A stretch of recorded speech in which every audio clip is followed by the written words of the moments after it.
everyone, and welcome to the next episode of. Okay, all good. Welcome to the next episode of Ask UX Experts. So, am I live? Is it going live? Just checking.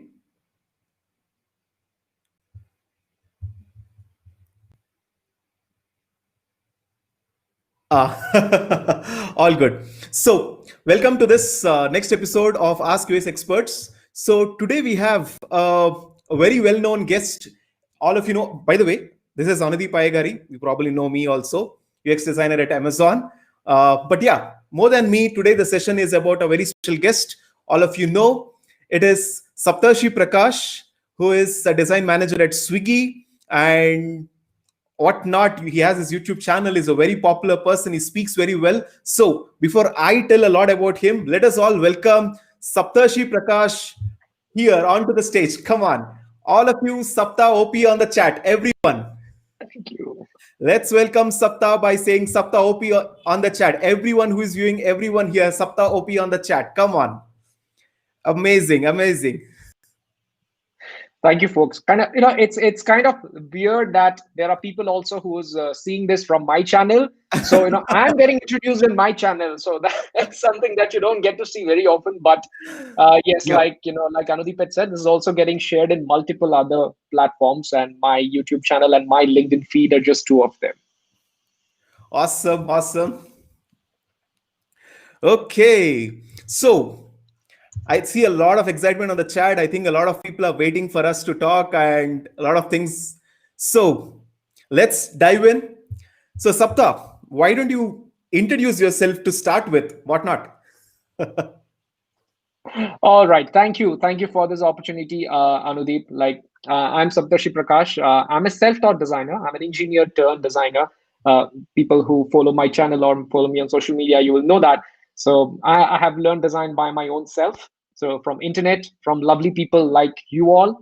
And today I professionally design for Swiggy. I'm sure you all know what Swiggy is, and I'm a senior product design manager there. And all the consumer side of things, the experience that you use in Swiggy for ordering your food right from the beginning all the way to the end, that is something me and my team kind of take care of. And I've been 2.5 years with Swiggy. Before that, I used to work for Zeta, and before that, housing. Yep, and that's pretty much when I started my design journey around 5.5 years back, I would say. Wow. And I love my job. That's it. Amazing, amazing. So, having said about a small intro about yourself, so one thing which all of us wanted to know a lot is your journey into UX design. I am pretty sure it has not been the same, right? I mean, now the situations are different, then the situations were different. The knowledge about UX design or design in as a whole, the companies, how companies operate as a whole itself was so different. So Sapta, why don't you tell us about your journey into what you are right now? I wouldn't even call a title, but whatever you are right now, your journey into that. Why don't you speak about that? Sure. So, I'm a self-taught. I think I've already spoken about that. It all started just like that, because you like doing something, or, you don't mind spending a lot of time doing something. I still remember the year was 2003. I was in school, high school. My parents bought me the first computer, an assembled desktop computer. Of course, I was not a city boy back then. I was born and raised in a small town in northeastern part of India. So we bought the first computer that also came with a Okay. printer, right? So there, my thing was, now I have a printer, so I can digitally create and print stuff and wow people around, right? Remember, this is 2003, and there weren't many computers around, right? So Correct. what I did was I wanted to make greeting cards for my friends and relatives, be it birthday card or New Year card or something. And I didn't know how to do it. So I went to the dealer who sold the computer to us, and I told them that I need a software using which I can print birthday cards. That Yeah. was the problem statement which I gave them. And the next day they sent one guy, with a big full of CDs. He came and installed something. He said, "Huh, it's say you can make cards." I saw, what is it? It's called a tool called Photoshop. I had no idea what that was. Okay, so I said, "Okay, how do you use it?" He said, "I don't know, but this is what using which you can create greeting cards."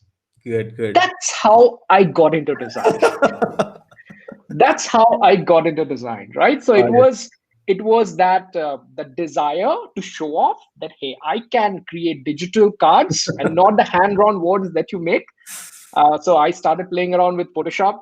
One thing led to another. I figured out how to change the color of my T-shirt, how to change my hairstyle, how to snip around these things and all. I would Yes. print them out, and that's pretty much how it started. And it kind of continued in college. Like I went to IIT Madras, and there was a lot of seniors who had been designing at various different levels, and of course, design was all graphic design back then. Huh? So in college, it was about how beautiful or good a poster can you design, how good a Correct. T-shirt can you design, right? What kind of print can you bring here? So that's what determined your caliber as a designer. And I was pretty popular as a designer. I was known as the Photoshop guy of IIT Totally. Madras. So I I headed the design teams of our festival, Shastra, Sarang, and hostel and all those activities, but never thought of taking it as a profession, because the design profession, only thing that came to my mind was that guy who would sit on the Xerox shop. You know what I'm saying, right? Outside every college campus, there's Totally. one guy who Xerox takes photocopies all your notes and books, and there would also Most be of a all our guy who syllabus keep and designing syllabus. something in Corel Draw. I Correct. didn't want to be that guy. I didn't want to be that guy. So design job for me was that. Correct. But then, good things happened in the industry. Startups kept coming in, and a new profession called UX designing came into the picture, which was a nice blend of graphic design and a lot of analytical thinking. And being an engineer, it is assumed that I'm good at it. So it was just about marrying these two things. And yeah, I got an opportunity right about then to work for housing.com. One of my college seniors were there. He referred Okay. me, and that's how I professionally got into design. Awesome, awesome, awesome.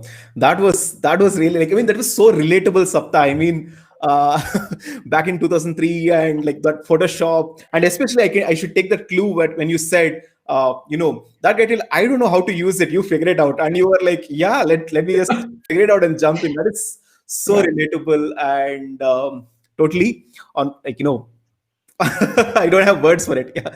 So that was great, Sapta. So this was like how you entered. Awesome.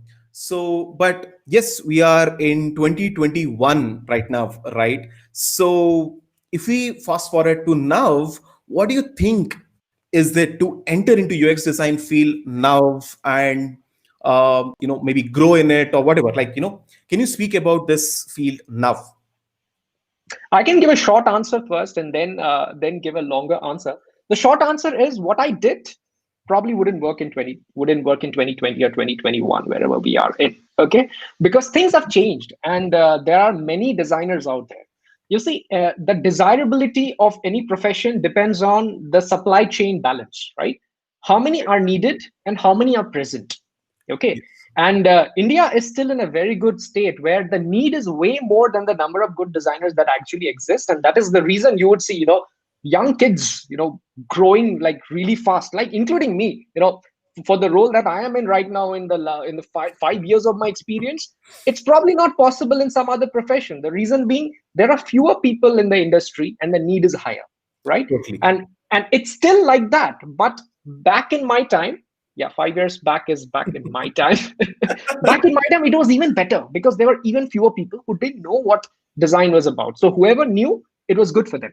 So now coming to the long answer, like what you need to have in 2020, One. pretty same as what you needed in 2015.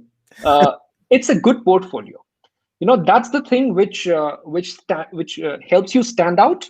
But what you put in the portfolio is way different from what would have worked in 2015. Like what worked for me in 2015, the portfolio is not going to work for you in 2021 today. The reason being, there are many people who are good. You might be, in the final year of your college, or you might be, you just graduated and you're thinking of designing, and you probably have a portfolio. The portfolio that you have today is probably way better than what I had when I was in your stage 5 years back, right? So I Totally. still remember I didn't have any case study. Me and my some of my friends, we just thought of one concept.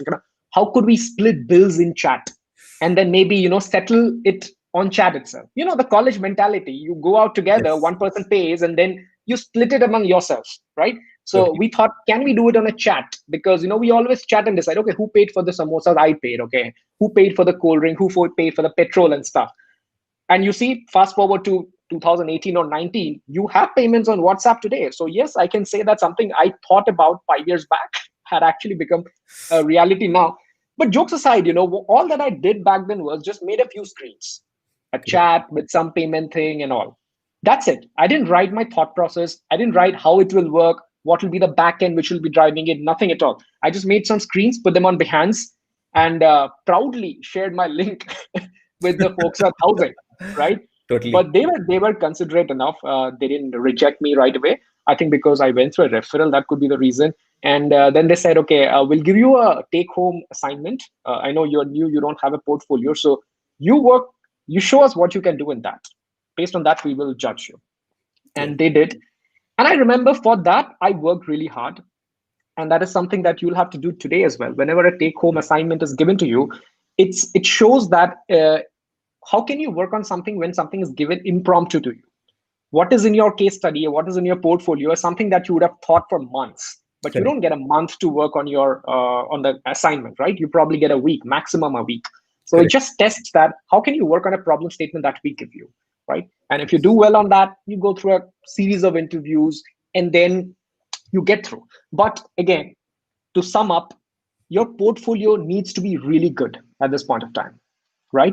You do not just need to show the end state like I did, because I showed an end state and yet I could get into housing.com. But by showing only the end state, you cannot do it today, because Correct. along with the end state, you'll have to narrate the story of how did you arrive at that end state? What made you take this decision? Right? Mm. What did you think about the user? Did you think about this problem, that problem?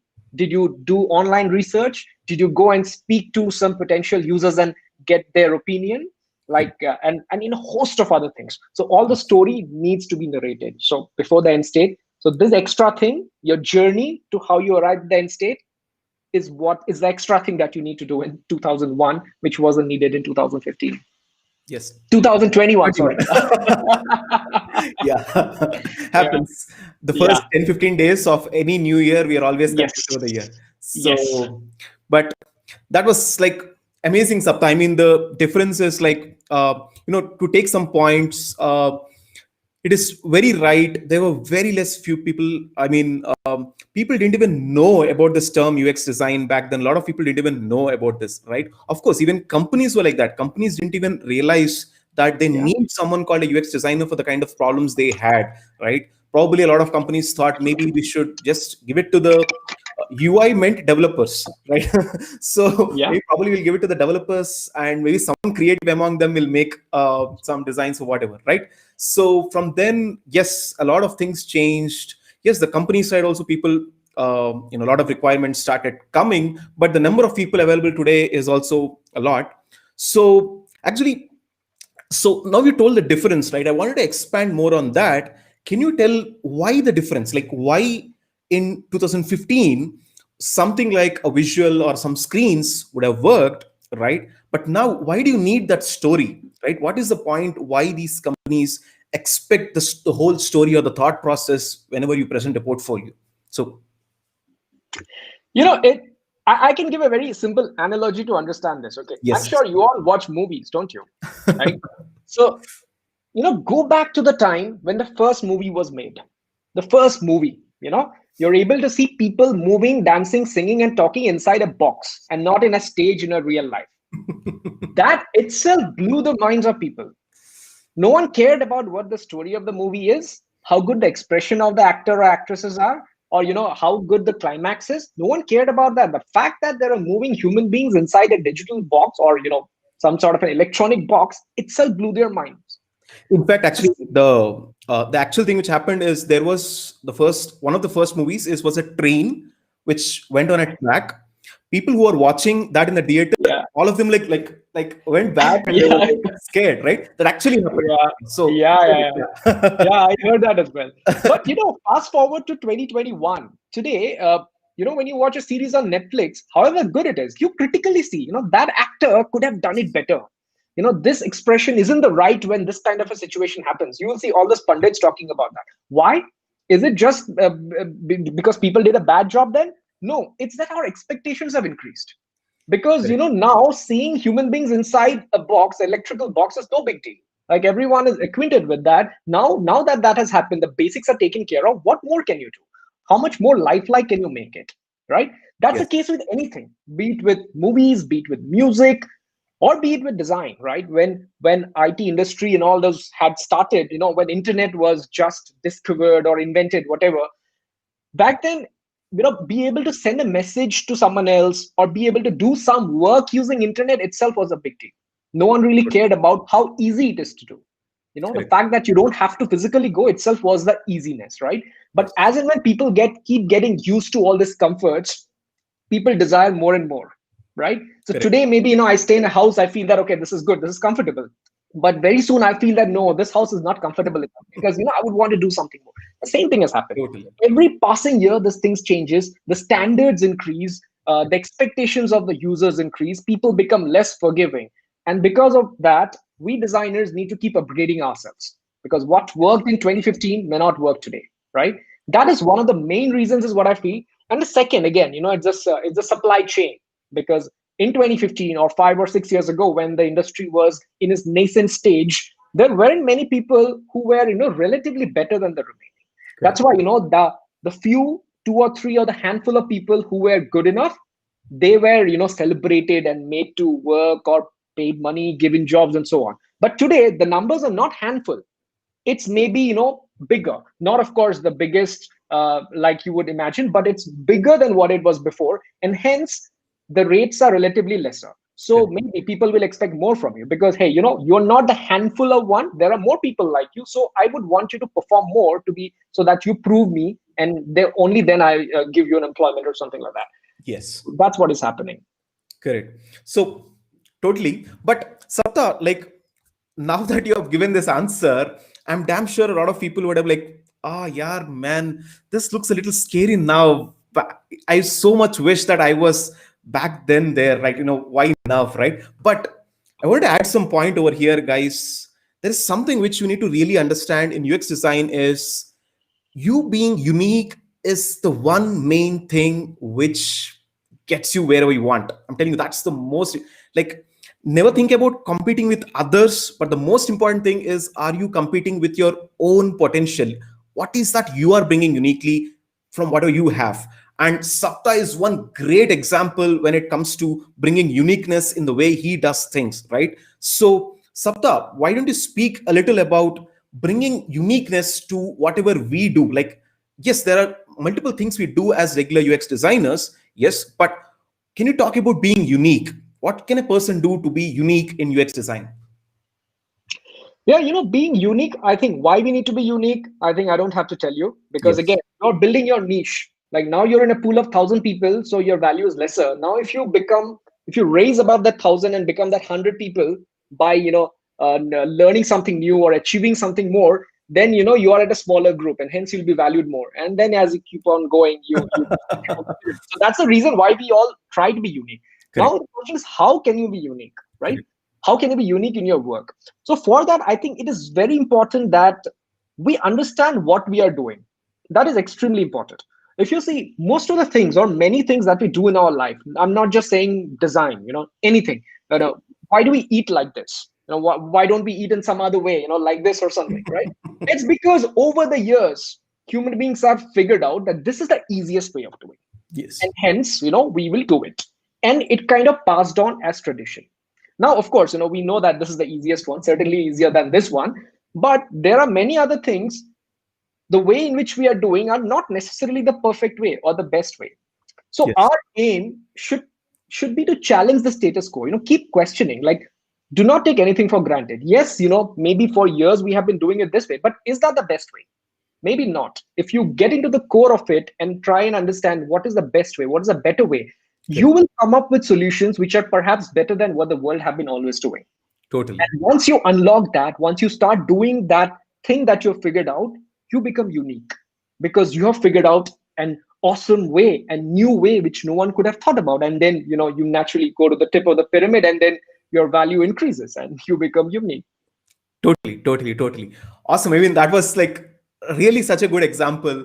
But actually, one thing I want to add to whatever you're saying, Sapta, is what happens in this process is a lot of times to try and do something which is unique.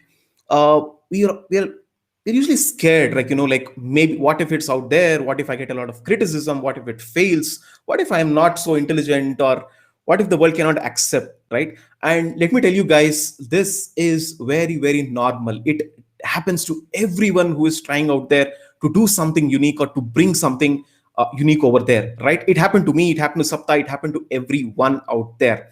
But the best part is, especially if you are a UX designer, the best part you learn is whatever you do, if you get criticism, the best thing which can happen to you is you learn from that, right? And as a UX designer, you make sure you always learn, you always get this criticism or always get feedback and you improve. So, but yeah, that was really good, Sapta. I'll also add one thing. I'll also add one thing there, Yes, folks. When you hear about something, you only hear about the good and the positive things. You correct. never hear about the negative thing. Like Anudeep has rightly said, uh, you know about us because you have heard something good things about us. You know that I'm maybe doing well in life or designing well in life and working for a company like Swiggy, but you do not know that in the first week when I started my job as a designer, I was given such a critical feedback and reminded that you are in probation and we may ask you to leave if you do not perform. You probably do not know that Swiggy, that this tenure that I'm working in Swiggy isn't my first one. I once attempted to get into Swiggy back in 2015 when I thought that housing may lay me off. And I needed a backup option. I applied at Swiggy, where Swiggy was Yes. also a very new company, and I got rejected. And this is something I'm saying it out for the first time in public. Probably Wow. one or two recruiters, old recruiters in Swiggy, probably, if they remember my name, would know that yes, I had once applied and couldn't make it. So you do not know about these stories. All that you know that I work for Swiggy, but those backstories no one talks about. So Takes failures, guts to say this out, but yeah. unless you Go take, ahead. unless you take the risk and show it to the world that yes, this is what I think is unique. Maybe once you will fail, twice you will fail, third, fourth, fifth time you will succeed. There is no other way that you can go because you get better with every attempt. Yes. Awesome. Awesome. So that was so great, Sapta. So yeah. But there is something which a lot of us wanted to ask you from a long time is we see a lot of cool animated stuff and all, right, in your YouTube channel, and we also keep seeing a lot of it on Swiggy itself now that sometimes I've interacted with some folks at Swiggy, so I know that behind a lot of these things, Sapta is someone who is doing all this magic over there. So one thing which really interests me is I know a lot of people do a lot of fancy animations, this and all, but when Sapta does it, he does it in such a way that it enhances the usability of the app, right? At least in Swiggy, that's what I see. Or whatever examples you present over there, it enhances the usability of it, right? So why don't you speak about animation or animation in terms of UI enhancing the usability in UX design? Yeah. Yeah. If you go by the fundamentals, anything which is like nature, which mimics nature, is something we naturally get accustomed to. Yes. Yeah, it's like simple examples. If a ball is coming at a certain speed and it doesn't hit you hard enough, you'll find it odd because it was at such a speed. Why didn't it hit hard enough? Similarly, if something is very slow and yet it hurts you, then you'll feel it unnatural. So essentially, anything which is not like nature, we find it difficult to adapt to or difficult to understand or accept. What animation does is it brings a lot of natural things or nature like things in your work, in your UI, in this regard. So Yes. that's, I feel, the best way to make people acquainted with it. I'm not even talking about, say, the fancy animations at this point of time. I'm talking about a simple transition. If I swipe the card and the card moves in the same direction I have swiped, that's mimicking nature because when I push a card here in real life, it will move in the Totally. direction I push. So once we start mimicking that in UI, it's nature like, and we feel so like naturally accustomed to that it makes us feel better without even us knowing. It makes us Yes. comfortable from inside, right? So that's what animation does. And now coming to all the fancy things, right? You have the tools. You can burst a confetti, you can show some fireworks, you can make this flip, rotate, scale, anything. But the point here is you should understand when and how to do them, like when to do them. I often use this example that an animation is like a kiss, right? When you when you plant it on Totally. someone who is close to you, maybe your parents or your partner or your children, it's so meaningful. But Correct. when you do it to a stranger, you know what I'm saying, right? Yes, yes, Animations and UI are like that. So it is yes, good only when it is used in the right amount, in the right context. If you yes. use it unnecessarily just for the heck of putting it, you know the consequences, right? Wow, such a great example, Sapta. I will remember this. I'll remember the kiss. But yeah, but when we get to the second part, like, about now we know how to carefully use animations, but the second part of it is about usability. Like maybe some example, if you can speak from Swiggy, but if you cannot, maybe some example of how something enhance the usability. Maybe from some of your LinkedIn posts, you can speak. Yeah. And I think one thing that I posted recently on LinkedIn, I mean, recently as in a few months back, I guess, which is Yeah, already live on Swiggy, so I can actually confidently talk about it. It sure. was about address animations. The moment you open the Swiggy app, you would see an animation where the pin drops, and then it shows where you are, and then it Correct. goes and sits at the top, and then you have your app. No, that's not just a fancy splash screen that we have built. There's a strong functional reason behind why we did it. So we had a lot of users, or rather we had a lot of orders which were getting cancelled, and the reason for the cancellations were wrong address. Totally. By mistake, I ordered for my office though Hmm. I'm at home, or this is a weekend and I ended up ordering for office, and hence I need to cancel it because there's no one to accept it. So there were so many cancellations like that. You know, Once a while, of course, we say that, okay, your mistake, maybe, but most of the time we would actually, be considerate, maybe, refund you a part of the order, if not the whole. And we were losing money in that regard. So, we figured out one simple way to analyze that would be users are making mistake. They're stupid. Let them do it. Be more careful next time before you're ordering.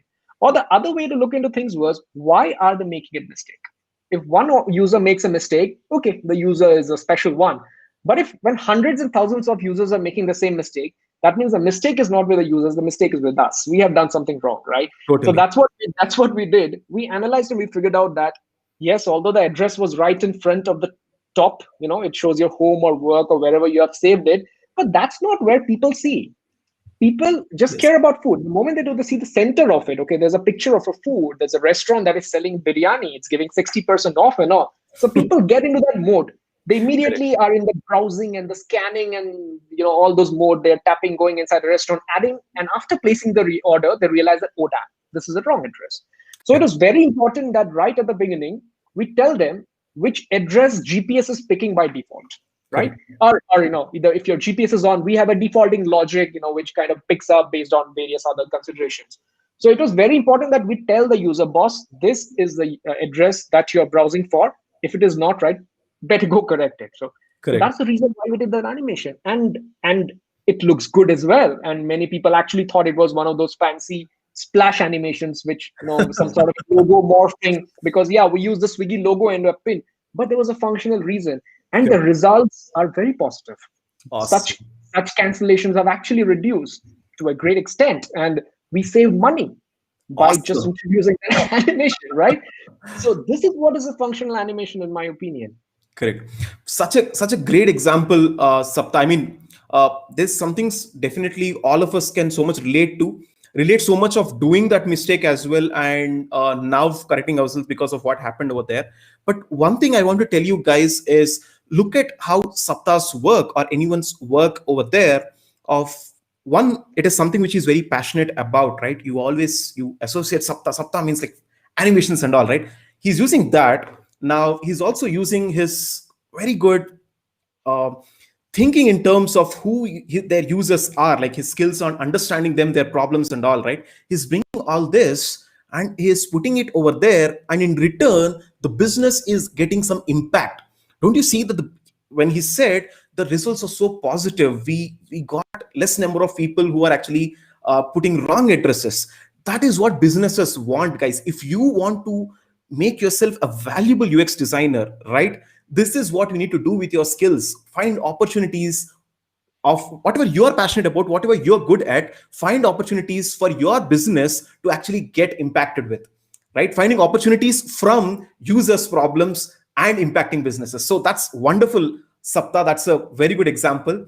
So now that you've spoken about that, why don't you tell about, so now you spoke a little bit about Swiggy, right? Now can you tell a little bit about how design works at Swiggy, maybe the processes or things like that? And after this, let's talk about how to get into Swiggy and all. Those are like later. But now a little about how does Swiggy work? Is it a startup? Is it a full-grown company? Because back then, when I knew some of the founders, friends of other founders and all, that was it was a startup in Kormangla and all.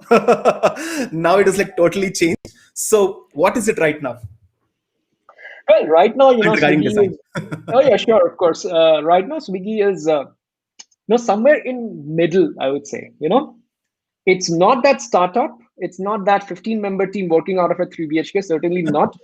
And it's also not, say, the Microsofts and the Googles and the Amazons, which are like really huge and giants. It's somewhere in between, and that has got its pros and cons. And but as an optimist, I would like to see the pros, and I would say the pros are that you have the flexibility and the goodness of the startups, which means things move really fast. Because the startup DNA, we haven't completely lost it yet. I mean, we have not at all lost it, I would say. And the good thing about being a little matured is that we are fairly stable right now.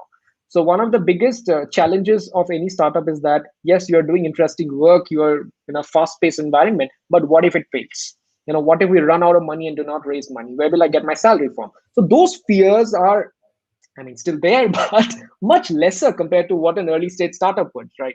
So we can assume with certain amount of certainty that the company is not going to shut down tomorrow. That won't happen, right? So that's kind of the assurance which keeps telling you that okay, you're at a stable place, you're doing fine, you're doing good work.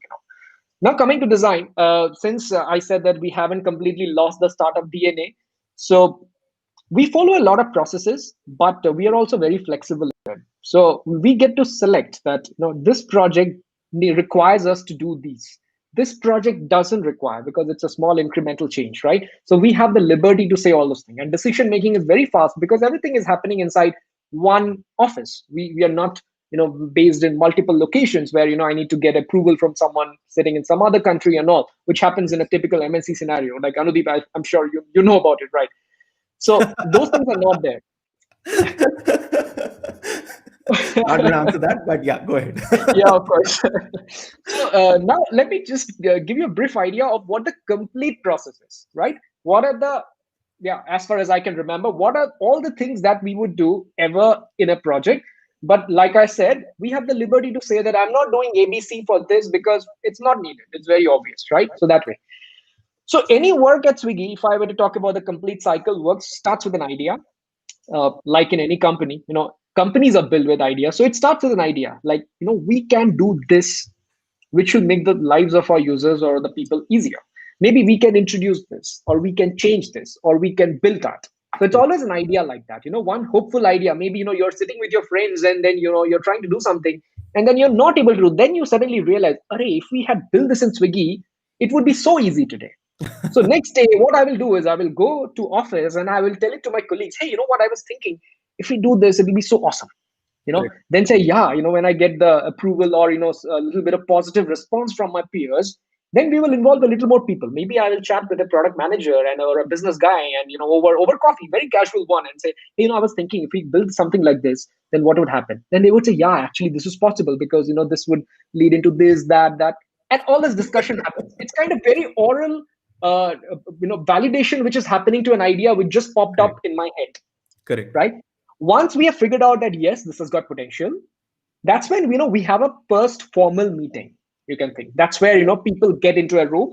There will be of course someone from the design team, someone from the product team, someone from maybe marketing, operations, business, whoever is needed to execute that kind of work. They will come and sit, and one person will present the idea. Okay. Ideally it's the one of the product person, or the person who has conceived the idea, whoever. They would kind of present and give a full view of what their vision is, Mm-hmm. right?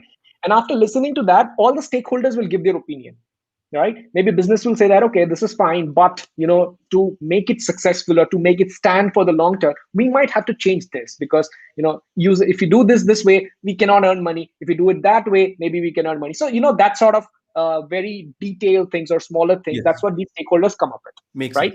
right? And with those feedback, we again change the pitch. We changed, yeah, we figured out it, okay, makes sense, so let us incorporate it in the pitch. And then we keep making the pitch stronger and stronger. And once it is at a good stage, it is presented to the M team or the leadership team, which involves the CXOs and the VPs. We show it to them, and it's a small 45-minute meeting where a presentation is done, and they say, okay, go or no go. If it's a go, after that, every stakeholder starts their own work. Let me tell you what the designers do. Designers will go and start maybe reading about it or trying to understand more about it. Yes. Are there more players who have done something like that? Are there any companies which have done like this? Do we have competition? If not in India, have someone done in some other country, US, Mm-hmm. China, Malaysia, anywhere? We try and see how they have done it, right? And then we also go out, like we go and speak to some of the people. If we feel that, okay, this sort of product will make a lot of sense in a city like Hyderabad, in a Gachibowli area of Hyderabad. So maybe we'll take the next flight and go and land in Hyderabad and go around some tech parks and start talking to people, and maybe of course inform them before, and then schedule some sort of a meeting in some coffee shop or any other place, and then pitch them, like try and understand how their behavior is. Since it's about Swiggy, it's mostly about their eating behavior, or whether they cook themselves or someone else cooks it for them, how often do they order, how do they pay, and all this stuff. So we get all this insight, and these insights keep adding to our initial thought, which fills all the gaps which we didn't know before. Like there were lots of gaps when we come up with those ideas. So these insights fill on those slots and starts filling the gap, and it becomes more and more concrete. Correct. So as it shapes up into a concrete thing where we are fairly sure about what we are doing, that's when we actually start designing. That is, we go to the artboard or Figma or anywhere, and before Makes that it's only whiteboards, sketchings, pencils, papers, and all. That's it. got it. Only after that we go into the Figma or Sketch, whichever tool you're working on, and then we quickly try and make some mocks based on all the understanding that we have had. Got Right? Doesn't have to be grayscale mocks or wireframes like we it. call. It can be just to put what's in your head, put it out. Got So it. that's the thing that we do. And then again, we show it around to people, understand, okay, is this a correct representation of what we have thought before? Like, did it translate well? We get all this feedback, and then we keep iterating on top of it. And of course, then visual design, animation, illustration, branding, everything. And then finally we go and release that feature or that product that way. So Awesome. yes, that's a long one. We skip processes based on when we think it's not needed. Yes, I mean that was one of the biggest takeaways I was trying to tell. Observe one thing, guys. When Sapta was saying, there was nothing like a textbook way of doing things, right? He was not saying no. Step number one, step number two, step number three. Everyone has to follow it. It's not like that. You see, everyone was trying to figure out between the whole way they're doing things is what really works in the organization they are, right? There are wonderful minds over there. However, they wanted to build something, launch, and make sense for the users. They were doing all those things, right? There were no hard jargons or whatever which Sapta used in the way he explained about design process. And all it took to understand that was your common sense. And that's the best part, guys. I mean, that's the best part of being a valuable UX designer. So if you want to be one, listen to the story and take that as an inspiration. Anyway, before we go to the next, one of the biggest questions which we keep getting is, how do I get into UX design and into companies like Swiggy? What do I do, man? Like, will I be a fit? Before we go into that, firstly, subscribe and hit the bell icon. It gives us a lot of support. We can keep bringing a lot of experts. You can maybe to all the channels from whichever channels you're watching this. I know this is a multi-stream on the Sapta's channel and as well as Growth School's channel.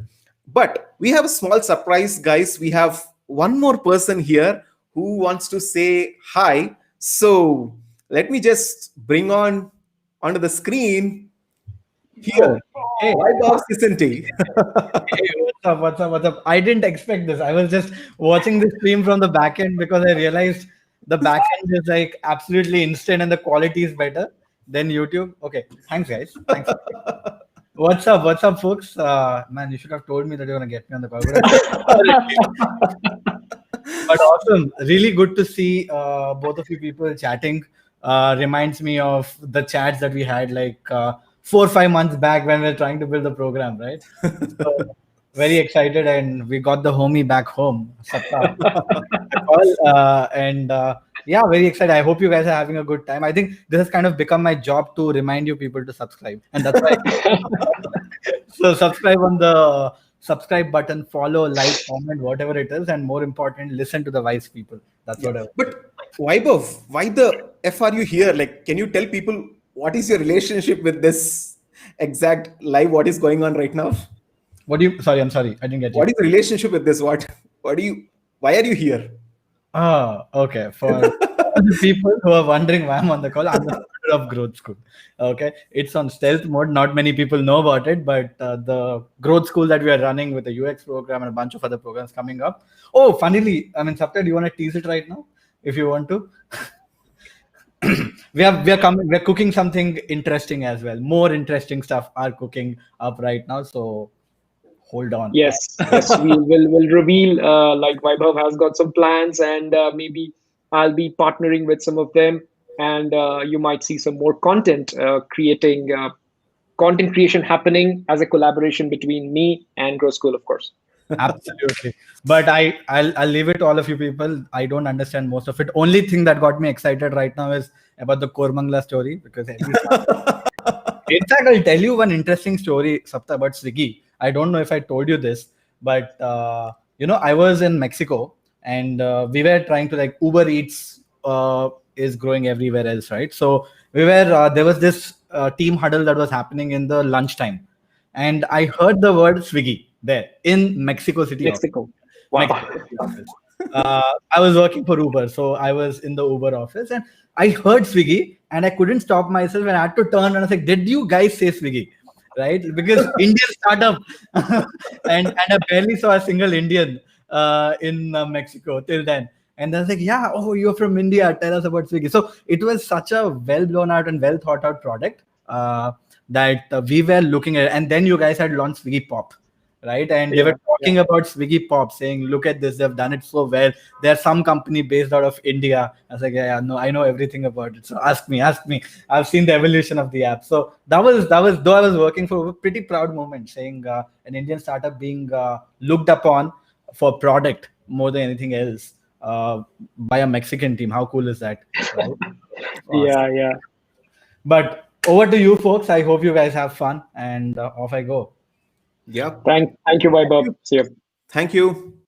Awesome. So, okay. So, Sapta, back to this one burning question a lot of people have, right? What does it take for me to be a UX designer in a company like Swiggy? Would you hire me? Is actual question which some of our students actually asked. Sapta, would you hire me? Right? So, go ahead. Sure. First, let me tell you what it takes to be a UX designer, and then maybe I can go specifics about how to get into companies like Swiggy or the similar companies, right? So, for being a designer, you just need to have two simple things. One is your analytical thinking, which needs to be good, not good, it needs to be great. And the second is your craft. Now that you have thought and brainstormed and figured out everything in your head, how do you translate those things in your head into artifacts which people can use and experience? So that's the craft part, the translation from this to maybe this or something, right? So if you are good in these two, yes, you can be a great UX designer. And the first one, the analytical thinking, that's naturally there in us, right? Those are the simple things, right? Like, what will happen if this happens? Can I predict based on certain thing? Like, I know that this session is going to end at 11 o'clock. So I had my dinner before itself because I know that 11 will be too late for dinner. Or it's cloudy outside today. So if I step out, I'll carry my umbrella. Or my car's fuel is already showing low and I'm going for a long trip. So I better fill my fuel and then go. These come naturally to us. You would have never connected these with design. Well, these are not design as such, but these are ways of analytically thinking where you have intelligently figured out that I should do this now, otherwise something bad may happen. Hence, I will do it. Some sort of a prediction that you do. That is nothing but design thinking, to put it in simple words. And we all are naturally tuned to do that because we live our lives that way, right? But Right. when you start doing it for other people, millions of people who you have not seen, met, that's nothing but designing. That like the stuff which me and Anudeep do on a daily basis. So to put it in short, it's your analytical thinking. Are you able to, when you hear of a problem, can you break it down into smaller pieces and analyze those smaller pieces and come up with smaller solutions, which kind of stitches to form a bigger solution? That's the analytical thinking capability that I'm talking about. And the second one is craft. Craft is again a simpler part. When I'm talking about designing screens or designing flows, how do I make it easy? How do I make it beautiful and all the stuff? So these are the two skills broadly any company looks into. Any company. No, it doesn't include coding skills. If any of you have any doubts, knowing how to code is not mandatory, and it's not needed at all. In fact, all the companies that I have worked for in the past, I never wrote a single line of code. I was never expected to write a single line of code. But with my technical background, since I'm an engineer, Yeah. I understand a bit of code. So, once in a while, maybe I will sit with the developer just for the heck of it and understand, okay, how are you going to implement this? And so then they will say something. I would like, okay, then let us try this way or something. That's about it. That's The just way I me. tell is if you're in Bangalore, as long as you can understand Kannada, it is fine. You don't need to speak Kannada. So that's exactly what happens. Yeah. As long as you understand a bit of code, that's also not mandatory, right? So these are the skills that you need to get into UX. And now, how do you prove that you have those skills? Then you'll be like, yes, I'm a good thinker, and I also have a good crafting capability. Now, how do I show it off? How do I let you know? You can let me know or let anyone else know by having a portfolio with case studies inside. And when I read the case studies, I should know that yes, this person can think or this person can craft, right? So that's what your case studies should fuel. If by reading your case study you might have done everything, but by reading your case study I was like, okay, he hasn't mentioned anything, then he was like, I actually did all of them but I didn't write. Why did you not? Because that will let me know if you can actually think and if you can craft. So if your case study can reflect that, yes, I'll hire you. Yes, I will hire you. To put it in simple words, you need to have a good portfolio with at least 3 very detailed case studies, which shows that you have done work and you have thought about it, you have spoken to people to understand the good and the bad, taken feedback, and then iterated, and then finally came up with the solution. So yeah, that's what we see in any portfolio. Got it. Got it. So, uh, I mean, what if I said, Sapta, I feel like I have some portfolio which you're describing doesn't seem like a very very scary thing. I thought it was very tough, right? What do you think I should do? I mean, not me. Yeah, I get it.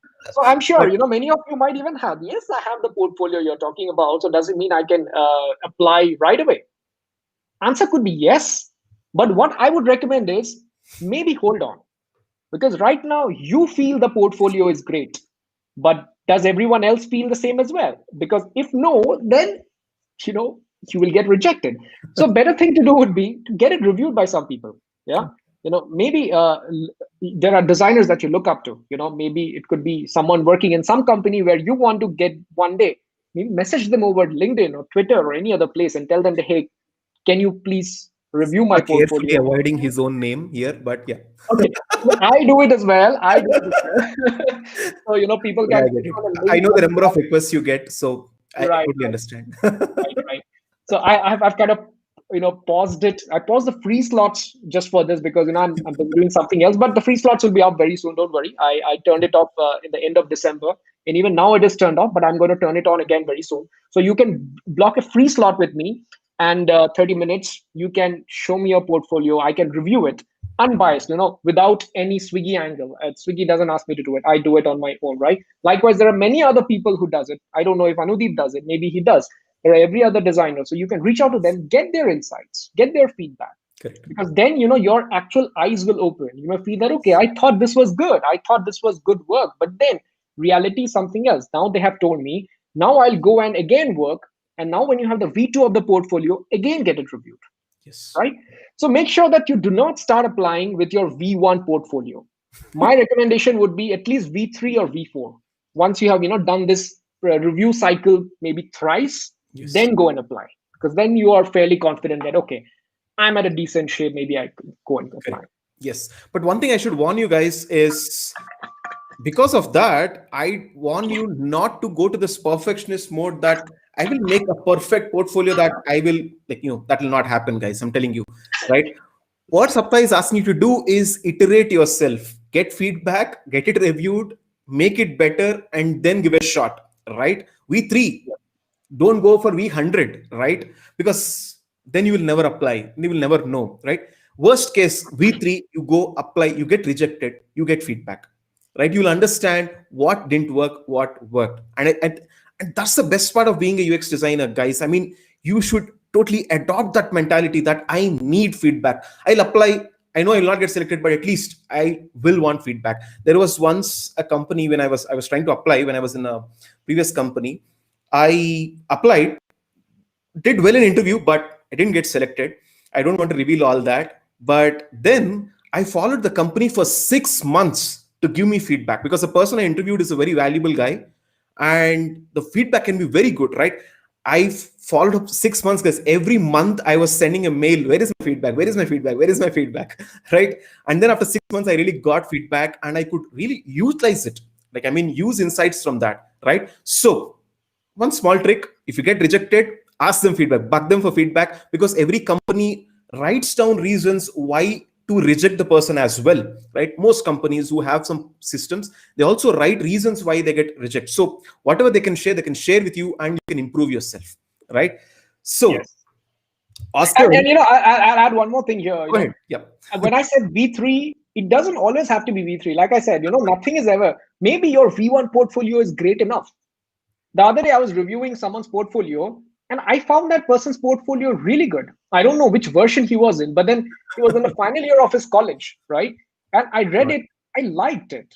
I felt that, okay, the person has put thinking into it, and the craft was also good enough. So then, a few days later, there was an opening at Swiggy for a different team, though. I said, dude, I was spoken to this guy. Why don't you check out? Because this guy has potential. And he went through the process and all, and he might even make it to the job. I don't know. But, it doesn't always have to be V3. Maybe you're already good at V1, but for you to validate that, you will have to show it to some people. And that's where the review process comes into the picture. Correct. Totally. So, wow. So that was really insightful, Sapta. So now that we have asked a good number of questions, while you guys keep hitting that subscribe and bell button, I know you awesome guys have already done it, because we keep bringing good experts to you. So the next thing is to bring you a question from some of our people whom we get these questions. So yeah, let me put it on the screen. So maybe you already discussed something like that. So a person with 2 years experience, or a person who has a good portfolio with respect to concept mockups, whatever that means, but has no experience, who would you prefer? Path. It's like, he's simply asking, am I fit or not? But no worries. This is this is a genuine question. So here you go. Okay. So, Parth, this 2 years of experience means nothing to me if the person's work is not good. But the only thing that I will read from here is, with a good portfolio, okay? Okay, so you have said a person with 2 years of experience. That's it. Data insufficient. I know nothing about that. The 2 years is not going to do anything to me. When I was in 8th standard, there was a guy in my class who failed. Then I went to 9th standard. He stayed in 8th standard one more year, and then he came to 9th. So he was in 8th standard for 2 years. I was there for 1 year. Does it mean he was better than me? Not necessarily. Even in his second attempt, he barely managed to pass, whereas I passed really well, whatever, right? So just because you spend more time doesn't necessarily mean you're good, right? So here in this example that you have given, person with 2 years of experience, with no details about the portfolio doesn't excite me. But someone with no experience with a good portfolio excites me. I will first look into the second person than the first. That's me. Got it. Got it. So, Parth, I hope you got your answer here, right? So, with that, let's go to the next question. We have a question from Anmol. Your valuable insights and learnings with respect to your switch from E to UX. I don't know what E is. Maybe you can relate. Electrical engineering. That's Oh, okay. me. Okay. Maybe it was I guess. ME I could have I guess. understood, but Yeah, Anmol, if it is not electrical engineering, you can maybe clarify in the comment, but I can answer it from electrical I think engineering. it's about you. So, if were Okay. you an electrical engineer? Yeah. Okay. Yeah. Okay, so I can tell you, see, electrical engineering has got nothing to do with UX, honestly. They are very different fields, like very different, right? There may be one or two things, you can see that, okay, this is something, a concept which I learned, but it's not that, the Fourier transform that you learned in electrical engineering is magically going to appear in design. No, that'll never happen, right? So that way, there isn't a switch from E to UX. There aren't, step 1, 2, 3, 4 that you do, and you will move from E to UX. That will not happen. What matters are what have you done in additional to when you were learning, EE, when you were in college learning electrical engineering. So in my case, it was, I would say my college, I have to give credit to my college, not for teaching me electrical engineering, that is the classroom thing, but the stuff that I learned outside of classroom has shaped me into what I am today, right? And the seniors, man, the best things are your seniors, because they're always there to give you the most valuable and the most unbiased and the most critical feedback that needs to be given, right? They are not, say, like your mother. Whatever you do, you'll say it's awesome. If you do shit, they'll say, hey, this is shit, this is not going to work, go do it once again. Or if it's good, they'll also tell you, hey, this is world class, why didn't you apply to this, that, right? So I was lucky enough to grow up with those kind of people. And I saw excellence, right? I saw someone doing really well. You will have to do that as well. So if you're electrical engineering, mechanical, civil, or medical, or any other thing, if you want to get into UX, you will have to start looking up to the right people right from the beginning. Who is that you want to be? It's certainly not that guy who designs wedding card in Corel Draw in the Xerox shop outside your college. It's probably someone much bigger, better, who was say founded some company, or is, say, designing in some big company that you want to get into, or whatever. Look up to them. What are they doing? What kind of work are they doing? Like, try and nibble into that. Like, whatever they're doing, you try as well. Maybe they're doing at a very big scale. You try and do similar thing at your own small scale. Correct. And for your own self, that'll make you confident that what they have done, maybe I can do at least 1% of it, because you're still in college.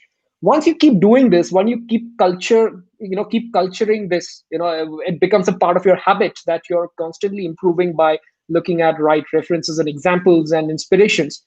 You will naturally gravitate towards a state where you can say that, yes, you are a UX designer. But no learning from electrical engineering is going to help you to get into UX design. Keep that in mind. That's very clear.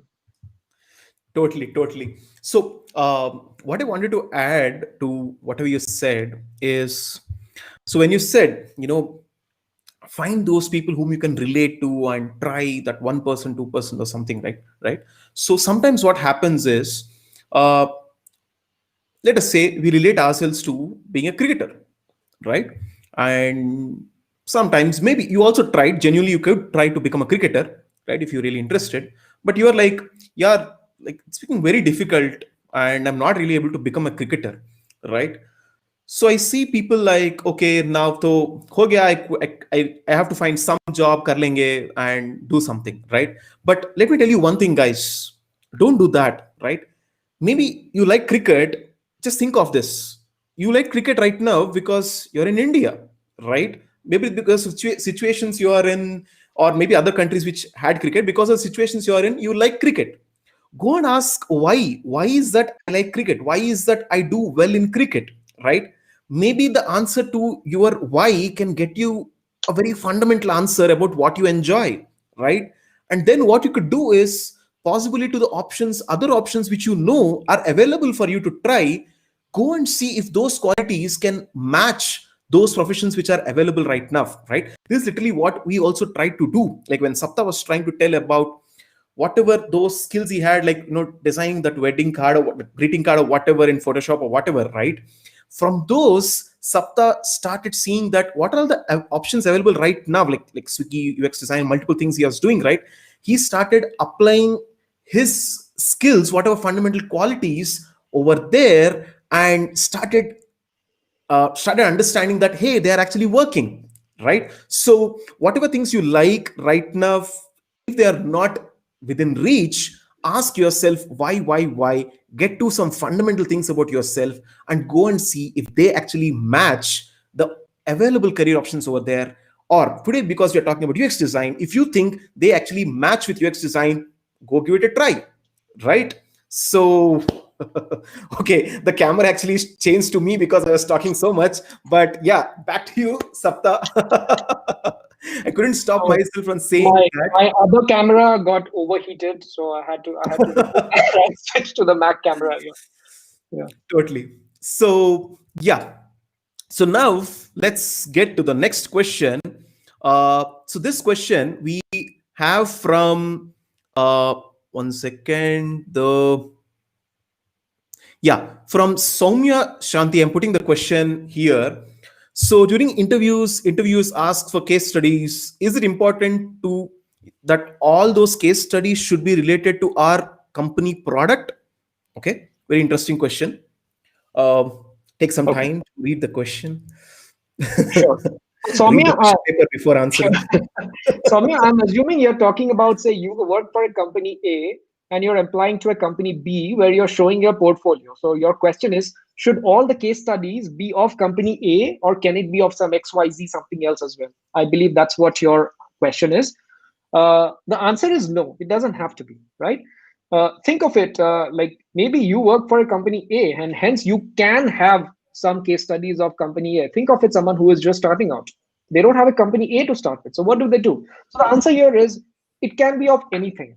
It can even be hypothetical. It can be a mock case study. Like I tell many people, one question people ask is, I don't have experience. So what do I write in my case study? You can think of mock projects. The mock projects are nothing but anything that you think is needed, which the world doesn't have, right? Think how Uber would have started. It's very difficult to find a cab. I wish there was an app which could bring a cab right to my doorstep, Mhm. right? Someone had thought about it and actually went ahead and built it as well. So Uber, Ola, everything is there. But you can also think about something like that and maybe design it. But of course, you don't necessarily have to build it because maybe you don't have the means or the money or the tech to build it, right? Like, think anything. Like, if I were to just randomly say, I wish there was an app using which I could find domestic help, right? Now that I'm a family man, these are the things which come to my mind because it's difficult to find someone who's reliable who can come and help you out with your domestic chores, right? So, can we think about that? So, this can be a problem. The app doesn't exist. Maybe a designer can think about it and come up with some solutions. Maybe speak to some people who works who works domestic who offers domestic services like that, or speak to some people who would seek such services and try and understand what their needs are, what are the things that they look into it, punctuality, honesty, sincerity, whatever, right? And then maybe you build something where you can search based on your location and then maybe book someone right away, and then every month you pay the salary using, just given an example, you don't have to start working on this one, but these are mock projects, the ideas which come to your mind, but then you work on them as if they were real. you know Put as much of dedication, as much of work as you would to a real project, and then write a case study on that mock project. That works too. In fact, most of the case studies that I encounter of beginners are filled with mock projects, and it's totally fine. I need Correct. to know how you think. Doesn't necessarily have to be something which is published and the world is already using. Yes, totally. So totally, and sometimes you'll also find yourself in situations where you cannot really talk about the product which you have been doing for a long time. So yeah, Sapta, wonderful answer over there, and giving one more, I should say, some confidence from my side as well that it works, if at all there was any doubt. But yeah, so okay, let's go to the next question. Let me just see. Uh, okay, so here we have. How do you go about prioritizing problems to solve them? Sorry. How do you go about prioritizing problems to solve them for users? So Josna Okay. is asking if there is any foolproof starting point. Hmm. Mhm. Interesting. Okay, just that there's not sure if there's a foolproof starting point, but like I said, every problem is a problem. Now, you've talked about prioritization. So, which means that every problem needs to be solved. Which one should I solve first? Right? So one way to look into that is of all the problems, maybe you've identified that, these are the 10 problems which my users are facing. So, how should I prioritize it? You should look into the things, what are the things which are affecting the way the user uses it in the normal way? Okay. For example, if I were to use the example of Swiggy again, the basic things in Swiggy is your ability to tap on a restaurant, go inside, add item to your cart, go to checkout, make payment. This is a basic thing. Every other thing, be it cuisine filter or your today special and everything else are kind of secondary. So if there is anything wrong in that core flow that I have said, which would stop my user from making even the transaction, that will be my highest priority, P1 or P0 priority, the topmost priority, right? So that's how you do it. So one thing is how important it is, how big the problem is, what is the consequence of that problem. And the second thing could be another lens to look into it would be how many people is this problem affecting? Correct. If there's a problem which is affecting a large number of people, Correct. maybe then you should consider prioritizing that as well. Or it could be if it's a fairly say medium sized problem but it's affecting only to very small people, you might think like, is it a core one? Then maybe you should go and solve it right away even though number of people are lesser. But if it's not a very core one, maybe it can be in your second or third list, something like that. Totally, totally. That's absolutely how it is done everywhere, I should say, because I can also totally relate with how things like how problems are prioritized. I usually keep saying if there are problems which require doctors attending patients in ICU, you definitely give them a lot of importance. So don't keep patients in ICU for a long time. But other than that, yes, prioritizing becomes very, very important because one thing is for sure, problems keep existing. We want to solve, but that doesn't mean we can solve every problem which is out there. So well answered, Sapta. So with that, let's go to the next one, which is, yeah, should a UX designer possess motion design skills in 2021? Okay, Should a Ashwat. singer should a singer play the guitar in 2021?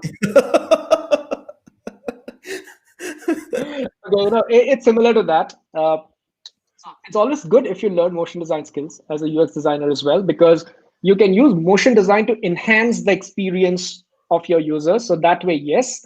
But having said that, the motion design part can also be done by somebody else, right? If your team has a dedicated motion designer or a dedicated visual designer or illustrator, maybe someone who's only doing the UX part doesn't necessarily need to do, but it's always good to do it. For example, I do everything, right? And if Yes. you remember, if you have been listening to it right from the beginning, we have spoken about the supply chain, that pyramid, right? The more and more unique you are, the Correct. fewer people there are in the world who are like you. And the smaller the number is, the more valuable you become, right? So likewise, maybe there are 100 singers in the world, and there are maybe 80 guitarists in the world. But maybe there will be only 20 people who can sing as well as play the guitar. So Correct. you see, right from 100, you are here at a 20, you're at the more towards the tip of the pyramid. So that becomes a competitive advantage for you. So yes, it's a good to have skill, but don't break your head behind learning motion design right away without even perfecting your UX design skill. So the Totally. more important thing is the core UX. Perfect that. I mean, there's no perfection, of course. Try and get better and better at it, and in the process, pick up motion design as well. Yeah. Yes, yes, yes, yes. I mean, it so much makes sense.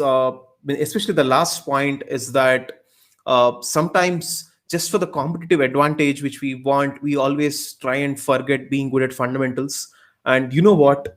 Your uniqueness can also be that you're very strong at fundamentals. I'm telling you, because there are people who are not very strong in fundamentals. right? So you can be unique in being very strong in fundamentals as well.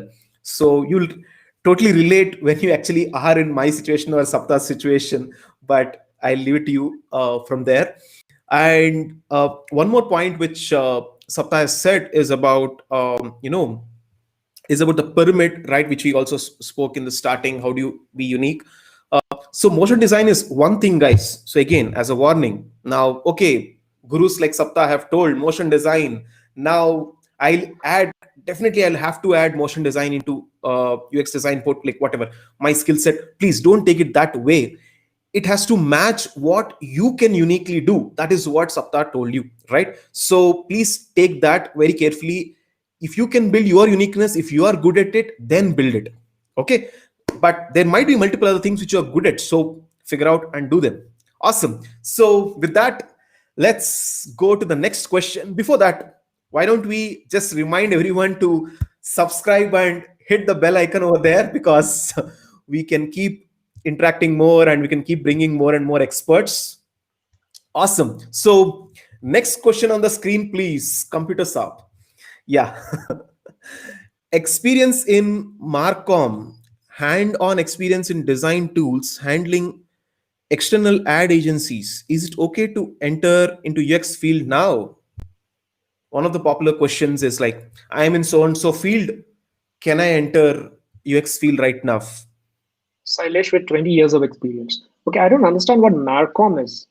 Yeah, Anudeep? same problem. Is it Wacom? Is it Wacom? In the chat says what Marcom is, but I thought, I think it's maybe it's a tool or something. No, I Which think it's a Wacom tablet that the person Sailesh is talking about. let me Google it for you. Okay, yeah, thank you. But I can regardless. I can get an idea that you are you have been working on ad agencies and you have hands-on experience in design tools with 20 years of experience. So, is it okay to enter the UX field right now? Yes, I can Yeah. tell you about that. So, Sailesh, yes, its short answer is it's absolutely okay to get into the UX field. If you said that you are good with the hands-on experience and design tools and all, so which means maybe your craft part is already taken care of, at least to some extent, right? And Yes. like I said, the thinking is natural in us humans, right? You just need to make it a little better by practicing it, maybe thinking more that, okay, I can take decisions for my own self. I can think and analyze things for my own self, solve problems for my own self. Can I do it for somebody else without having to ask them, right? And if you get better in that, along with the hands-on experience and tools that you already have, yes, you can enter. But I would like to tell you about one more thing as well. You said you have 20 years of experience, right? So I would assume you are 30 plus, maybe going towards 40. Now, there's nothing wrong in that. There's no upper limit or lower limit to when you can enter design. But I'll tell you one small problem that can come, which is like when you get into UX design, you will have to start by working in some company. And to join that company, of course, you cannot enter as a director of design, although you have 20 years of experience, but that's in some other field, right? You will have to start from the lowest level. You may be completely up for it, but this is how the companies may think. This is how the companies will think that, okay, if I'm getting someone with lesser experience in this field, I would rather get a fresher who will come with a fresh perspective, who is younger, maybe, who has energy and come up with out of the box thinking and all. So one question that you may be asked about is, why should we hire you and not that fresh college graduate? If you have a convincing answer for that, I think it's fine, but be prepared for that question because you'll certainly be asked about that. Totally, totally, totally. And I'm sure positively for Sailesh, that is definitely something I can tell is I'm sure there are a lot of other skills as well which you can bring from your 20 years of experience, which the company might be looking for, right? Now, in the question which a company can ask, why not hire a fresher? Why not? Why should we hire you? You definitely have a lot of experience in handling maybe multiple projects, or how business impact can come, or right. So all these things can also be a plus to the kind of the company you're applying. So as we said, if you can actually go and showcase whatever you have over there and bring all those skills along with whatever you can build in UX design, it might totally work. But one thing is true, you might have to start from an entry level thing, but maybe also will grow very fast, right? That can also happen. you can grow faster than maybe anyone else out there. So with this, Sailesh, I hope you got a good answer. So awesome. So with that, let's go to the next question. Question on the screen. Awesome. Will Swiggy invest what? One second. In its own controversial capabilities, or will it Conversation. I sorry, even sorry. added controversial first. I've read this word controversy so much, Same but here, yeah. same here. Will Swiggy okay, go ahead. I mean, anyway, let me read it for the audience. But will Swiggy invest in its own conversational capabilities, or will it rely on Google, Alexa, and why? Well, honestly, I don't have the answer to that right now. Because conversational UX or conversational experiences are catching up, but they are like far from being mainstream yet. And as far as my understanding goes, that is, one small designer in the team and not the bigger folks who takes care of all these things. I feel, unless it becomes fairly mainstream, a company like Swiggy may not invest in it, right? Maybe the first step towards it would be start using the services which is provided by Google, Amazon, and then eventually, yes, maybe go and build your own. So it's like, maybe you don't right away buy a car, right? Maybe you rent out a car from Zoom Car or something, and you drive it for a few days, and you understand. And eventually, you think, yeah, now I should have my own car, and you go ahead and buy. Maybe it's that way. So I hope that answers your question. Totally. I mean, I don't think I should even attempt to answer this question because some part of it, I might be biased to one part of it. So, uh, okay. So, nice, interesting questions today. Okay. So, let me actually put one more Okay, question.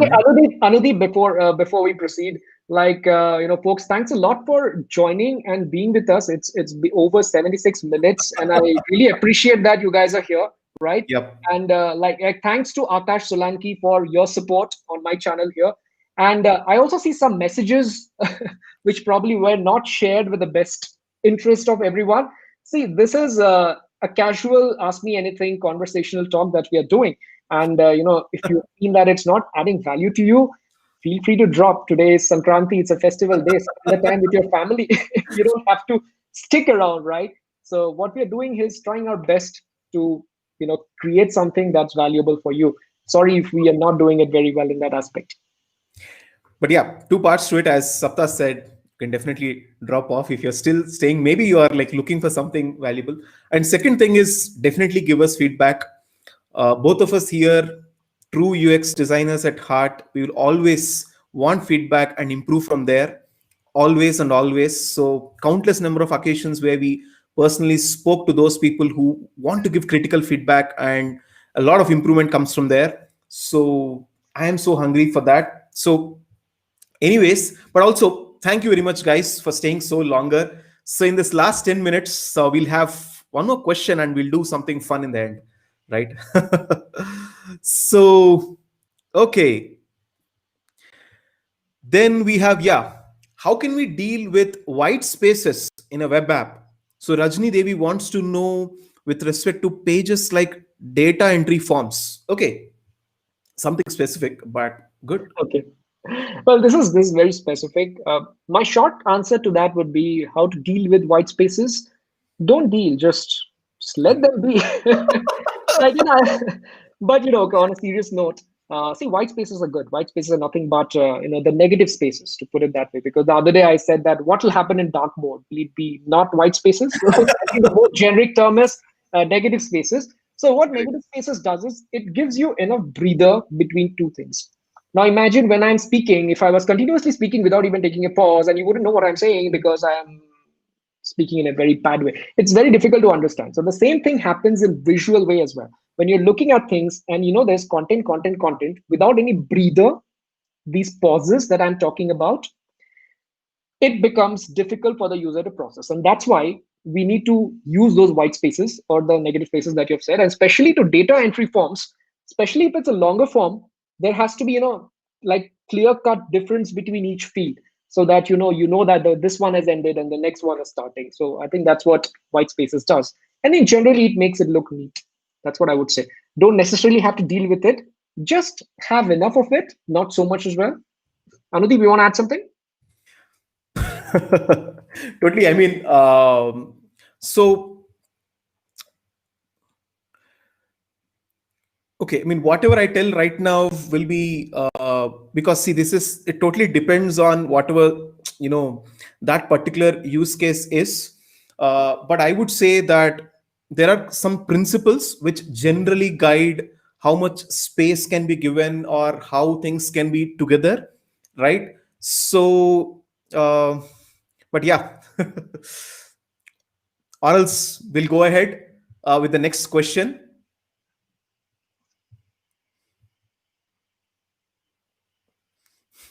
Okay, so next question on the screen. Yeah. What is the most common UX design interview question? Kushagra. Okay. Okay. Is it Kushagra? Yeah, Kushagra. There's no important question. I'll tell you one technique. It's not a question. So what will happen is UX design interviews are mostly discussions. Okay. So you have designed something, or you're critiquing. Say that your interviewer is giving their opinion, you are giving your opinion. I feel this is how it is. This is how it should be. The other day, I was interviewing someone, and we had a discussion on list mode versus grid mode.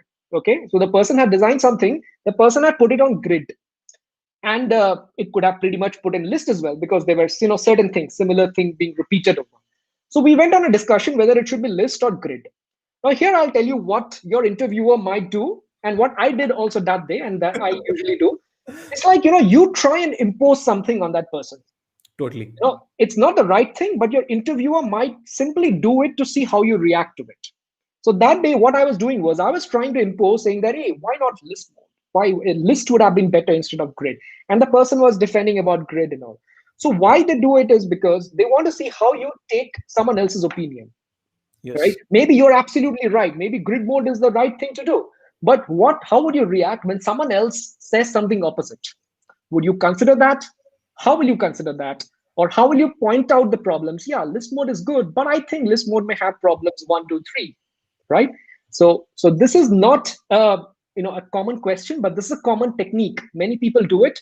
Yes. Using this, what the test is, they see how flexible are you, how you react to someone who is like saying something very opposite of what you think, and so on. So yeah, that could be a takeaway. That totally happens, guys. And I've been in the answering end and I've been on the asking end of these kind of situations as well, trying to wantedly. I mean, on the other day, we have been hearing from King Siddharth as well. We was like, dude, I can trick anyone. Everyone whom I interview, I always trick them. I make them believe that I actually want certain kind of an answer. And then they answer it and they're like, I tricked you. So, but this happens. But guys, as we always keep saying, if you're strong at fundamentals, if you're true to whatever you have learned, and if you're also true to that, you want to keep learning stuff, right? That is something which always works out, guys. I'm telling you, if I was in these situations multiple times, there's something which I don't know, and I will say, I don't know. I'm ready to learn from you, right? This one attitude about not knowing and I'm ready to learn is something which is really, really, really appreciated. And it is so beautiful to always learn. That's why we always keep saying, some of the students whom I've been mentoring, they always know this word, student for life, right? S4L, everyone in the chat, whoever can relate to it, S4L, student for life. It's such a wonderful thing. But anyway, having a student for life attitude will always and always help, guys. I read to that. Okay, so with that, since it's the last 5 minutes, let's do something fun. So when you actually asked me, Sapta, when you actually asked me, Anudeep, what's your view about it? I was actually preparing this fun activity. That's why I couldn't you know what? I couldn't really answer. But okay, so what I thought is this was an idea which came as I was doing this. So, but yeah, I thought let's have a fun rapid fire. I don't know if you have attended any rapid fire session live. Did you, Sapta? I think I did, yeah. Okay, Sapta has been to did you complete 100 now? Sessions I think talk. I think I'm hovering around 80, I guess. Yeah. Okay. So, okay. So, what we'll do is obviously I will put some questions. I have only six which I could come up while you were answering that. But what we'll do is after I ask my six questions, let us also get some rapid fire questions from the audience, right? So, I'll keep getting rapid fire questions from the audience, and you'll not get a lot of time. You need to give one word or two word answers immediately to it. Okay. So, guys, all of you watching live, are you up for it? Are you ready for rapid fire questions? If you are, keep posting your rapid fire questions on the chat. So, let me start. Okay. The first thing, it is okay. Design in one word. Life. Life. Okay. Okay. A product that inspires you. Airbnb. Wow. Okay. I will ask why later, but we'll continue the rapid fire. So, favorite design, blog, production, Swiggy publication. design. Swiggy design. So, you got to bring Swiggy somewhere, right? But yeah, I see you writing stuff there as well. Awesome. Yeah. Favorite gadget. AirPods Pro. Okay. Favorite gadget as a school kid. As a School kid. school kid. Now you're thinking about it. My wristwatch. My wristwatch. Watch. My wristwatch. That was the only gadget which I had, I think. Okay. Okay. Yeah.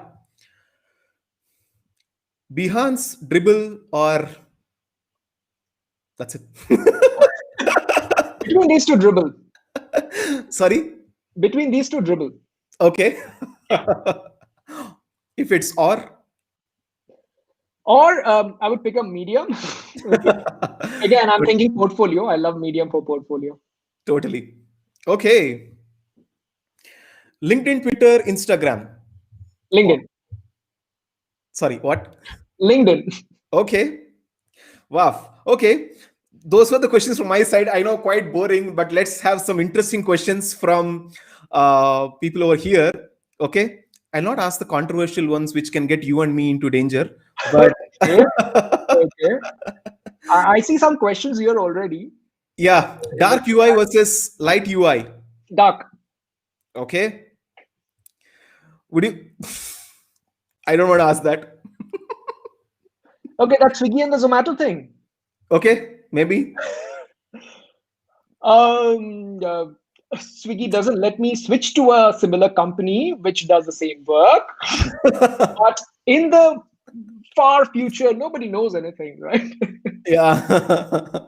Maybe Swiggy might offer 2x by the time. Whatever. I don't know.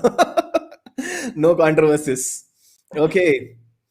Not going to ask questions about Amazon and all. Okay, we can take some Figma or Adobe XD. Figma. Yep. If you're not a designer, what else do you have aspired to be? A test driver, someone who tests vehicles, passenger cars. Okay. Favorite book, Atomic Habits and Power of Habit. And tea or coffee? Coffee. Yep, I think I answered some which I saw here. Okay. Minimalism or maximalism? What is Minimalism. maximalism, bro? The opposite of minimalism. I mean, no, I understand, but how maximum is It's really maximalism? live. Someone says, is it really live or is it recorded? It's live. It's going on live, live. and the recording is going to stay in the channels. Yeah. I thought you were answering about live versus recording. Someone says, why only black t-shirt? Black is cool, man. Everyone looks good on black. I've not seen a single individual who doesn't look good on black. Awesome. Books. I think I said Power of Habit and Atomic Habits. These are two of my favorite books. Okay. Awesome. InVision versus After Effects. Very different tools. Very different. But I will pick After Effects. I will still pick After Effects from here. Okay. Favorite UX designer. Now that's a trick question, Soha. Okay, I will give a safe answer. Anudeep is my favorite designer. Whoa, oh, come on. Maybe because we are in this live chat. Awesome. And yeah, Sapta is mine. Thank you. Okay. Yes, logical abilities in a candidate is must. Someone has asked that. Sapta, you can also click on them. Oh, I can? Oh, okay. Yeah, Okay. yeah, yeah. I didn't know that. Neumorphism or glass morphism trend. Trends. Okay, I'll pick glass morphism from between these two. Don't want to get into wise, but yeah, Sapta, you can just click on pick those things. Sure. Hey, I don't think I'm able to click them. No worries. Okay. Most used Okay. UX principle. Wow. It's principle. I don't know if it's a UX principle, but don't forget your user. Not sure if that's a principle. Yeah. Okay. Awesome. So I think now people are like very, very, very enthusiastic, and like people are like putting There's so one question that I see, After Effects, principle, prototype, things related to that. Prototype and principle are prototyping tools. And After Effects is not a prototyping tool, it's a motion design tool. By prototype, I mean something which is interactive, something that you can tap on and operate. You cannot create an interactive prototype on After Effects. You can at best create a video. So these are, say, different. And if you ask me between principle and prototype, I think I would pick principle just for the sake that it's very simple to use. Someone is saying Anudeep versus Puneet Chawla, but Oh, did I come on, say that's you? not fair. You pick up two friends and then you ask, Yeah. I'm not going to answer that. Puneet is such a wonderful guy, guys. I mean, guys, let me tell you one thing. There is so much need for a lot of us like this, right? All of you also should do all these things, right? Share all the knowledge which you have. We have so much, like, we want to learn from a lot of you, right? We're doing all this because you can also do it, right? And please don't put us on versus ends, and like, everyone has different perspectives, everyone has some very good learnings. I learn a lot from Puneet, and so that's what I wanted to say. That's why this question was I've got a paid question, Anudeep. It says by Akash Solanki, Google or own business? I don't quite get it, what you said. Akash, Akash, if you could just clarify it on the chat. Like, I don't understand this.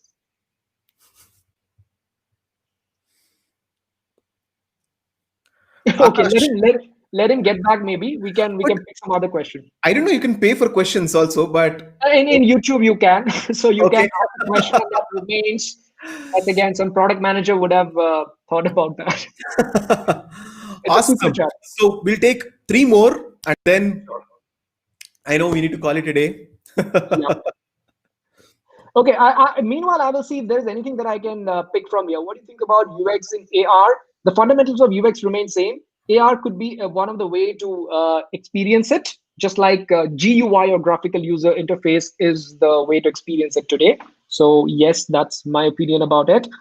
Product design versus design agency for fresher. You mean a company or a design agency? It's always a product-based company for me. What do you love to do more, UI or UX? Depends. I'm completely different individuals when I'm doing visuals and when I'm doing analytical. There are two personas that I have. Favorite font, Google Sans and Montserrat. Telling story or telling through design process. Telling story any day. Telling story for me. Which platform can you grow as a user designer apart from IDF? Internet. Internet is a free platform. You don't have to go to IDF or something to grow as a designer. Okay. one word about Cred design. It's unique and delightful is what I would say. Yep, I think that's some of the questions that I could see on the chat right now. You know what, our backend team was like trying to race to see which questions are you answering, and they were like Oh yeah, I know. Like, Akash, I still don't get your question here. Google or own business? Do you mean that would you want to work for Google someday or start your own business if that's what you're I think that's the question. I think that's the question. Yeah. Depends. I might want to go join Google someday at a higher position, because I feel it's a big company. So at a lower position as mine, I believe I would get to paint only a very small picture of the big picture of the big actual thing. So I might want to join Google when I'm at a much bigger position. So where I'll get to influence a large chunk of the work. Starting your own business, I don't know yet. Might happen someday, because I see myself curious about entrepreneurship once a while. and anything can convert into a business. My YouTube channel can convert into a business one day if I put enough effort into that. Wow. Okay. Uh, I, why, Okay, why so does it feel one more. like the There's session just started? There's another super chat, dude. It's by Rohan Arora. He says, "How do you filter intern applications? Few tips, please." Rohan, we look into the portfolio and we only see things which stand out. Right? Is there someone that stands out from the remaining? Does your case study have something which others haven't done? Do we see some really logical thinking that you have put? Do we see some really craftsmanship in the work that you have put? These are the things which make your portfolio stand out, and it instantly gives you an edge. To give an example, last year when we were last year when we were hiring interns, everyone was send an email with writing, perfect, good, we read through it. One person made a video. Now I'm not saying that you need to make a video, that's the only way to stand out, but since that person made a video, that person stood out.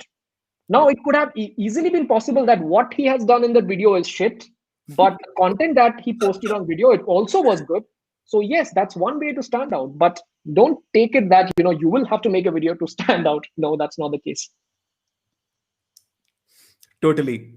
So, okay. So, with that, I think we have had a long, but we didn't even realize how time was flowing. Like, I was like, it was Yeah, it really good. was awesome, man. I think still 170 people are live on my channel, and I think there probably equal number of people live on Growth School's channel.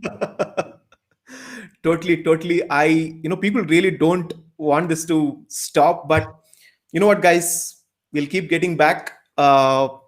Sapta is always there. Myself also thoda trying to come, but but will be there. So thank you so much. Firstly, thank you so much everyone who is here, who have been actively participating along with us, who have been staying here for like more than 1.5 hours, like 90 minutes with us, though we are like going in some flow. Thank you so much for supporting all this and being there with us and asking very good questions. Every time you ask a question, we keep learning something new.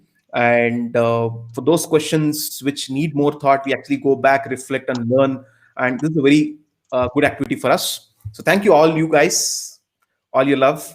I know you guys might have subscribed and hit the bell icon by now to all the channels which you are viewing from, or followed people on LinkedIn. But yeah, and then very great thanks to Saptarshi Prakash as well, uh, or in short, Sapta, because I know how valuable your time is. I mean, yeah, this man is not easy to get. I'm telling you, that doesn't mean we are paying him, guys. So totally appreciate his enthusiasm in sharing his learnings, trying to get this to people who can relate to his situation, so that people can also take similar routes, do very well in their lives. So I totally love that about Sapta, how much he wants people, how much he wants to help people. So amazing, Sapta. And like, he's very genuine, guys. I mean, I know from the conversations, he like, sometimes I was like, Sapta, why do you even do this? And Sapta is like, dude, I want to do it. People are getting help, so I'm doing this. So very genuine, very beautiful. I'm out of words over there, but thank you very much. Come on, you're embarrassing me now. So thank you very much. So with that, I hope you had a great session. But definitely, we're always open for feedback. We're always open for more questions. And also, after this thing gets over, the comments or whatever always stay. So you can drop in whatever you want, right? So with that, though both of us don't want to really end this, we have to end this because we'll have to get on with other parts of our life. So with that, thank you very much, and see you guys. Sapta, any ending line, and then we can. Thanks a lot for inviting me, Anudeep. It was great being here and interacting with so many people. I think it's been a while I went live on my channel, and I'm happy that it gave me a reason to have it on my channel as well. My viewers must have been waiting for some live Q&A for a long time, and Growth School made it possible today. Thanks a lot for it. And I hope we could answer most of the questions that you've asked. And if there's something that is that we couldn't answer, please feel free to drop them on LinkedIn or Instagram.